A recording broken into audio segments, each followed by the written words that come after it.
My dad full on me, and I actually got pregnant by him.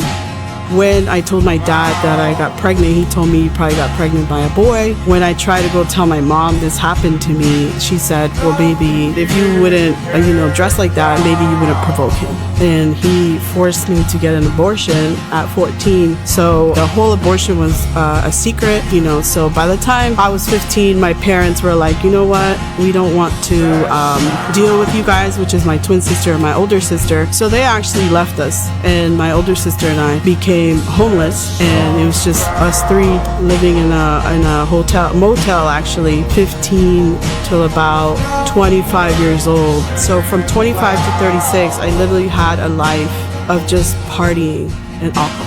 And this is a time where I moved to Miami, and I'm drinking because I'm still trying to shed these thoughts of what happened to me as a kid. March 2016, one of my girlfriends actually from Virginia, she came up and she was like, I was the person that if you visited me in Miami, I was the party girl.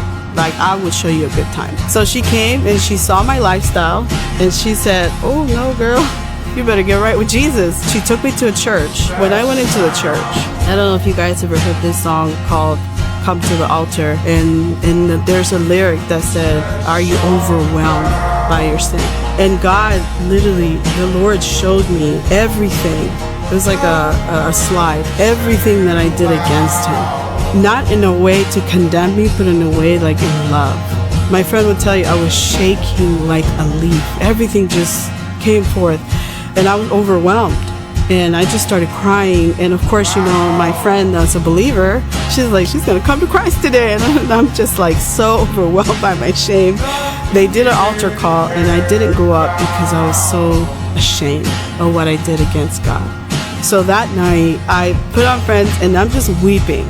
And the Lord was just like, turn that off, get on your knees, and ask me what you want. Literally, like in a thunderous but soft voice. So I get on my knees and I'm like, God, if you can send me someone that's gonna love me for me and love me for who I am, because I knew my mind was just messed up from what happened to me. I wouldn't trust anybody. I would commit my life to you.